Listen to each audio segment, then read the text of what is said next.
Hi online shoppers! Dito isi-share ko po sa inyo ang mga best practices ko kapag bumibili ako online. Ano ang train of thought ko as I purchase products mula sa Amazon, Lazada at Shopee. At kung sinundan nyo ito at mali pa rin ang nabili nyo at sasabihin nyo na-scam pa rin kayo, ewan ko na lang. Sarili experience po ito at hindi po ito sponsored.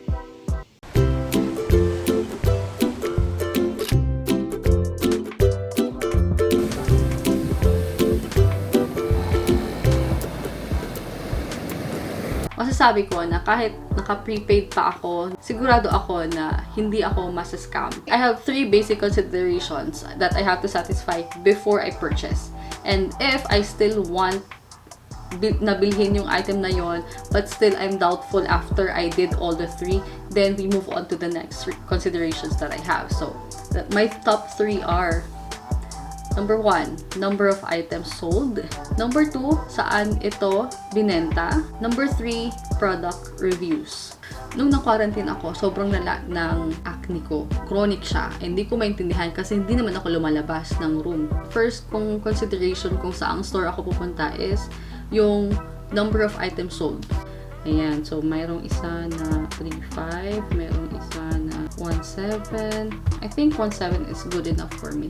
Yung thinking ko na lang is, since maraming bumili, it must be effective. So, it's worth my time to check it. And also, sold locally lang siya. Sa Laguna lang siya manggagaling. So, it should be okay. Next kong titingnan is product reviews. Maganda siya kasi halos lahat ng bumili nag-review din. Ang kagandahan kasi pag nagbabasa ka ng review is malalaman mo yung experience ng mga tao with it. So, you don't have to try it for yourself. What I do is, I don't just go sa positive na reviews. First, I check yung mga reviews with media. Okay, this is the trick about reviews, you know. Most of the time, yung mga tao, tama din mag-iwan ng review. Ang default kasi kapag nag-review ka is 5 stars. So, yung mga tao, kahit negative yung review nila, just as long as makapag-review lang sila, kahit negative pa yung review nila, hindi na nila pinapansin yung kung ilang stars yung nasa rating or for what aspect of the whole online selling process yung nire-rate nila, whether it's from the seller or dun sa delivery guy. So, minsan, yung default, hinahayaan lang nila, basta lang makapag-comment sila. So, minsan, mababasa nyo, may mga negative comments, pero naka 5 stars. So, hindi siya reliable. So, what I do is, chine-check ko yung mga 3 stars. Doon yung mga critical na mga reviewers. Kasi sila yung, they're the ones who take time really review the product and give you an honest feedback, and not just because they're happy about it. Most of the time, it's just about the packaging, and as I can see it here naman, although may be dented, hindi naman siya nakaka-affect sa product. Kung effectivity of the product naman, maganda yung reviews ng mga tao. Therefore, we're gonna move on to my next consideration if ever yung top 3 ko na considerations are not satisfied, or if I still wanted to buy the product pero pa rin akong down sa sarili ko. So, I move on to the next stage, which is yung seller's response to reviews. Kita ko lang siya nag-pop up. Number of items sold, very good. Saan siya galing? Well, binibenta siya from the Philippines, pero yung product is galing sa US. Reviews, sure, positive. So, from this seller, so nasatisfied na yung first take ko, but from this seller, the way he responded to the negative reviews, kasi like ito, sinabi niya na malagkit po siya compared to blah blah blah. Tapos ito yung response ni seller. Ayan, thank you for your review. I actually discussed with the dun sa provider, and we were informed that since the product is so in demand, they shortened the drive. Meaning, they believe in their product to be delivering what it says it will deliver. So, that's good. Gusto ko siya. Ito din, I don't know if it's legit. Ito yung response ni seller.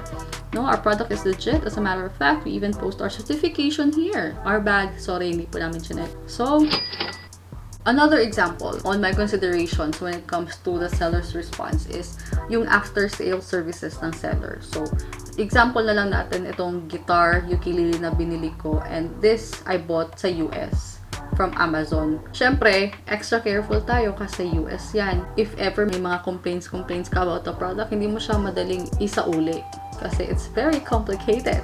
Kaya, very careful ako when I decided to buy this item. Ito yung nag-entice talaga sa akin to eventually make that purchase. Yung bag was broken. The bag was broken after 1 year of purchasing the item, pero the seller says me a new one, so I consider the lifetime warranty is true. My lifetime warranty, okay. My son broke his ukulele. And he's very sad. So I turned to the seller for help, and they sent me a new one. Thank you, seller. Even the customers called and yet they sent him a new one. May ganyan ba dito? Ito pa. I bought this last year. The ukulele is okay. I contacted the seller for a new set of string. They ship it to me without any other question. Just ship it to me. Oh my gosh. Dito pa lang, wala na. Sold na ako. As an addition, dun sa seller's response is yung response ni seller mismo to public questions. If I see that seller avoids public scrutiny, then it's a red flag for me. Like ganito. So, hindi ako mahilig sa screen protector at saka yung mga jelly case. Itong screen na to, ito na yung pangatlong screen niya. Nakalockdown na tayo noon. And sa lugar namin, walang Samsung Service Center. So, wala akong choice kundi bumili ng screen online. Na-satisfy na yung first 3 ko na mga considerations pagdating sa seller's response on public questions. Na red flag ako kasi naka-send to PM. But then, when I went to the 3-star ratings, responsive naman pala si seller. Ito, meron pang isang negative review yung screen. Bakit naman magbibenta kayo ng sira at hindi magamit na LCD? My gosh! Para kayo naluloko ng tao na ginagawa mo, I highly recommended na huwag kayo bumili sa product nila. Yung reply ng seller. Hello, as per check po, nakadalawang order na po kayo sa akin ng LCD. Meaning, wala po problema yung una. Paano manluloko po, ma? Di sana po iloko po namin kayo nung unang purchase niyo pa lang po. We have 7 days warranty po. Natatawa ako sa response ng seller, pero makikita mo yung grit niya to protect the integrity of their product na talagang pinaglaban niya. So, whatever happens, the seller will definitely get back to me. Kahit hindi na ma-settle, pero alam ko lang na hindi ako pinabayaan. That's good enough for me. Consideration number 5, product inclusions.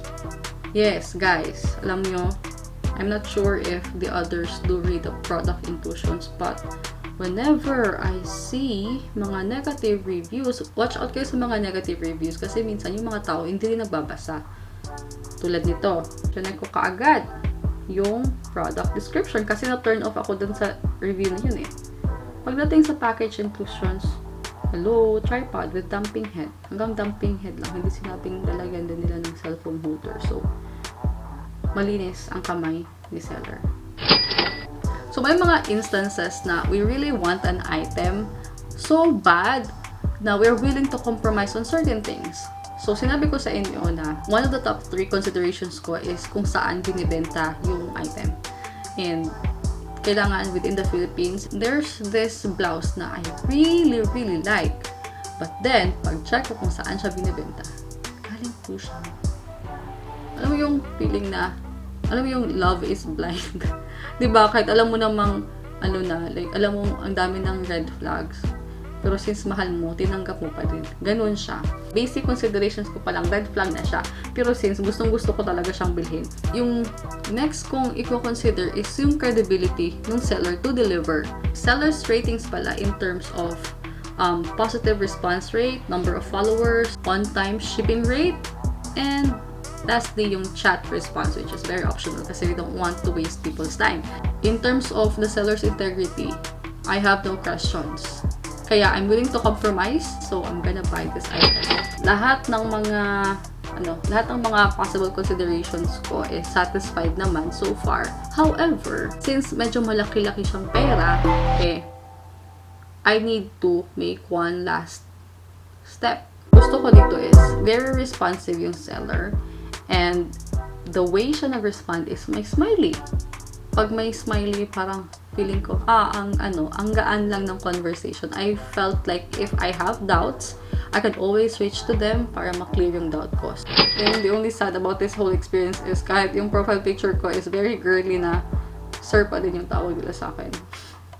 Mukha talagang lalaki. Shucks, man.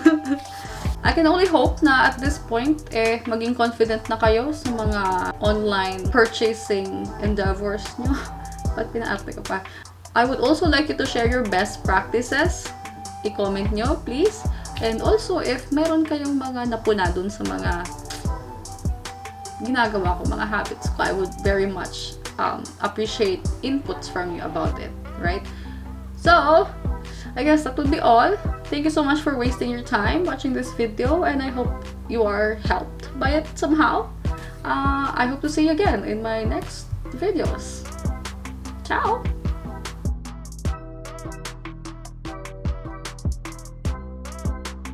Wow, ang hirap.